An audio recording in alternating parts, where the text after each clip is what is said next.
Buenos días a todos. Bienvenidos a este devocional de la Iglesia Bíblica Torrefuerte, correspondiente al jueves 21 de mayo del año 2020. Hoy quiero hablarles acerca de algo que me apasiona, la iglesia. He sido profesor en 3 diferentes seminarios a través de los años, 25 años. Me dediqué, no completamente, pero sí estuve enseñando por 25 años en diferentes instituciones en Puebla y también fuera de Puebla. He sido misionero por muchos más años, pero sobre todo me apasiona la iglesia. Tengo que confesar algo. Al principio de nuestro ministerio, que empezó hace más de 40 años, el ser pastor en una iglesia no era lo que más me interesaba, ni me lo imaginaba. Mi esposa me comentó en nuestro noviazgo que, habiendo sido ella hija de pastor, tampoco la idea de ser esposa de pastor le agradara tanto. Nancy, siempre como voluntaria en las iglesias que asistía, siempre servía en algún ministerio. Y yo, desde el año 1974, cuando me convertí, en las iglesias en donde he estado involucrado, siempre he estado sirviendo en algún ministerio. Así que no era porque no queríamos ministrar, nada más no nos imaginábamos estar en el ministerio pastoral. Es interesante cómo el Señor nos prepara para ministerios sin saberlo. Y nosotros, sin saberlo, el Señor estaba obrando en nosotros y preparándonos para un ministerio de muchos años pastoral que al principio no nos imaginamos. No fue hasta el año 1974 que el Señor dirigió claramente y nos llamó al ministerio pastoral. Y ya llevamos 36 años sirviendo en las iglesias aquí en Puebla. Ese amor y esa pasión por la iglesia no la hemos perdido. Un pastor de renombre decía muchas veces, la iglesia es la esperanza del mundo. Eso lo creo, estoy convencido. Por eso voy a hablar un poco esta mañana acerca de la iglesia. Lo creo con todo mi corazón. No estoy hablando de una iglesia local, estoy hablando de la iglesia de Jesucristo, la esperanza del mundo. La palabra iglesia solamente se usa 2 veces en los evangelios y las 2 veces la utiliza nuestro Señor Jesucristo. En todos los evangelios no se menciona otra vez. La primera vez que Jesús usa esta palabra es un texto muy conocido, Mateo 16:18, que dice: Tú eres Pedro, y sobre esta roca edificaré mi iglesia, y las puertas del Hades no prevalecerán contra ella. Cuando Jesús dijo esto, no existía la iglesia todavía. Solo tenía unos cuantos seguidores, una compañía de apóstoles, discípulos y algunos acompañantes, el grupo de mujeres, por ejemplo. Estaba proféticamente hablando de algo que solo existiría en el futuro. Proféticamente declaró que su iglesia tendría un fundamento sólido. Proféticamente declaró que nada podría en contra de ella, ni las puertas del Hades podrían detenerla. Dice eso en el texto, las puertas del Hades no prevalecerán contra ella. En la Nueva Versión Internacional dice, las puertas del reino de la muerte no prevalecerán contra ella. En la Nueva Traducción Viviente también dice algo semejante, y la Biblia Traducción en lenguaje actual dice, y la muerte no podrá destruirla. 2000 años de historia han demostrado que Jesús no cometió un error. La profecía se ha cumplido. La iglesia continuamente ha sido perseguida. Continuamente han sido asesinados los seguidores de Jesús alrededor del mundo. Continuamente ha sido prohibida la iglesia en diferentes tiempos y en diferentes lugares, pero la iglesia sigue caminando. La razón que no puede ser destruida, eliminada, aplastada, parada, es porque está construida sobre una cimentación o un fundamento sólido. Así como Jesús enseñó que una casa construida sobre la roca sobrevive los vientos y las aguas de una tormenta, así también la iglesia de nuestro Señor Jesucristo. Tú eres Pedro, y sobre esta roca edificaré mi iglesia. Pero ¿cuál es la roca sobre la cual Jesús edificará su iglesia? Muchos conocen que el nombre Pedro significa roca. Por lo tanto, es natural suponer en esta traducción que Jesús se refería a Pedro como la roca sobre la cual él edificaría su iglesia. Sin embargo, hay 3 razones por las cuales esa sería una mala interpretación de Mateo 16, 18. Primero, la historia no lo soporta. Ahora, es cierto que Pedro tuvo una influencia muy importante en los primeros años de la iglesia, especialmente la iglesia en Jerusalén, y realmente su historia abarca en esa influencia de Hechos 2 al capítulo 12. A partir del capítulo 12, ahí ya empieza Pablo a transicionar con Pedro, y ya realmente después del capítulo 15, en el segundo viaje misionero, es Pablo el que toma el lugar protagónico en el libro de Hechos.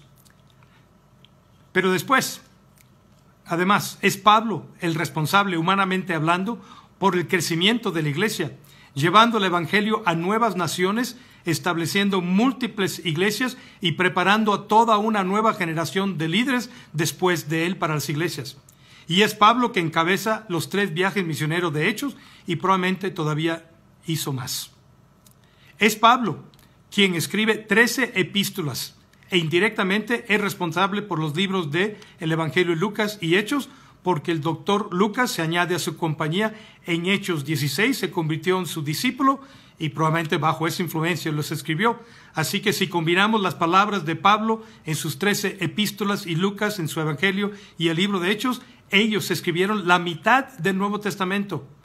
Pedro, a comparación, solo escribió 2 epístolas e indirectamente probablemente es responsable por el Evangelio de Marcos según la tradición.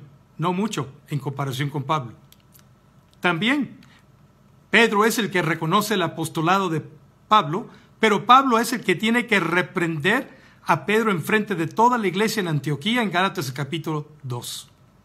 La segunda razón se encuentra en Efesios 2, versículo 20.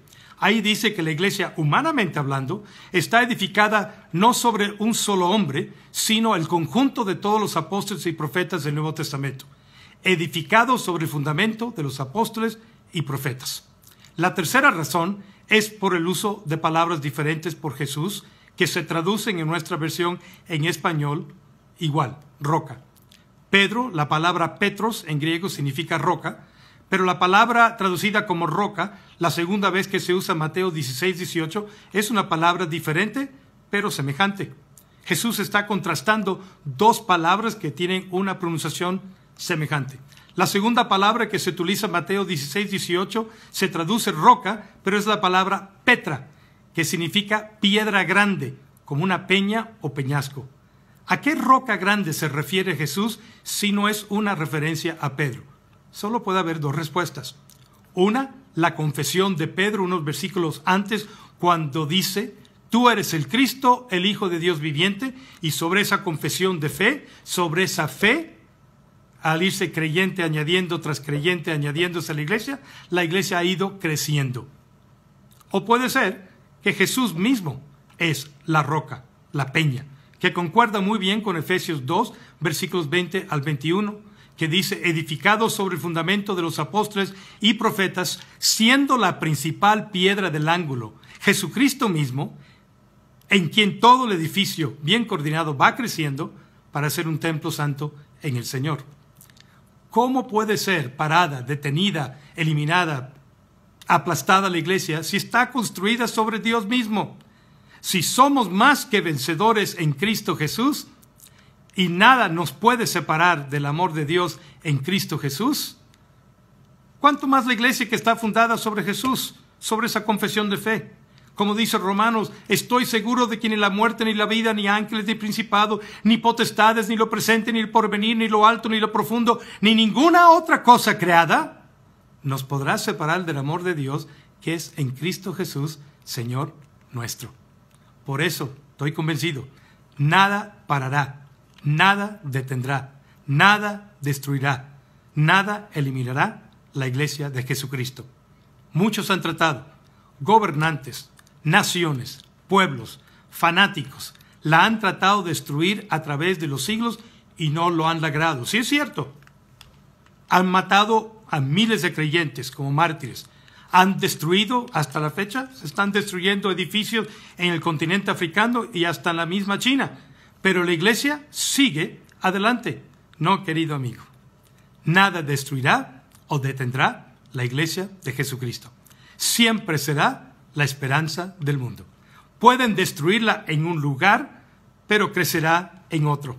Pueden destruir los templos o auditorios de reunión, pero se van a reunir en cuevas o en casas, a solas o como familia o como grupos pequeños.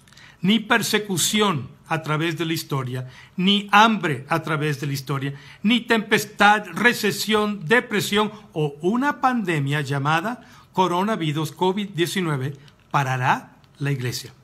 Puede ser que la iglesia alrededor del mundo y también en la ciudad de Puebla tenga que reconfigurarse y ajustarse a nuevas realidades, pero la iglesia seguirá caminando. Puede ser que algún templo o auditorio que se usa para reuniones de una iglesia local tenga que cerrar sus puertas por enfermedad, por la muerte del pastor, por la muerte de muchos de su congregación o por falta de economía. Pero un templo o un auditorio, sea propiedad de una congregación o sea una propiedad rentada por la congregación, no es la iglesia. Es el lugar donde se reúne la iglesia. La iglesia somos nosotros y nosotros estamos edificados sobre una cimentación sólida. Yo no sé cuándo nos van a permitir regresar a reuniones presenciales. Tampoco sé exactamente qué restricciones y limitaciones nos pondrán para tener reuniones presenciales nuevamente. Pero sí estoy convencido que la iglesia en Puebla será más que vencedora en Cristo Jesús. Puede ser que al principio no regresemos a tener los números que tuvimos cuando tuvimos que cerrar las puertas del auditorio o del templo, pero estoy convencido que a la larga esto va a ser para el crecimiento de la obra de Cristo aquí en la ciudad de Puebla. Ánimo, mis consiervos, mis compañeros de milicia, como dice Pablo. La iglesia seguirá caminando. Ánimo, mis hermanos en Cristo. La iglesia seguirá caminando. Sé fuerte y valiente. No tengas miedo ni te desanimes, porque el Señor tu Dios está contigo donde quiera que vayas, le dijo Dios a Josué. Gracias por acompañarnos hoy. Vamos a orar. Padre, te damos gracias, que nadie va a detener tu iglesia, ni las puertas del Hades, ni Satanás, ni un coronavirus COVID-19. Te damos gracias que la iglesia está fundamentada, cimentada sobre la roca, sobre Jesucristo como piedra angular. Y por lo tanto tenemos un fundamento y una cimentación sólida que puede aguantar los fuertes vientos y las olas crecientes de una tormenta como esta contingencia. Estamos seguros, Señor, que tú vas a proveer. Estamos seguros, Señor, que tú vas a dirigir. Estamos, Señor, seguros que tú vas a cuidar tu iglesia en Puebla y también las iglesias locales. Provee para aquellos que tengan problemas económicos. Cuida y fortalezca a aquellas iglesias que han sufrido la muerte de un congregante o de su pastor. Cuida de esas familias afectadas por la economía, la enfermedad y la muerte, porque al fin y al cabo, nosotros los creyentes que hemos confesado a Jesucristo como Salvador y Señor, somos la iglesia. Anímate, anímanos, Señor. Te lo pido en el nombre de Cristo Jesús. Amén. Que tengan un excelente día. Que Dios los bendiga.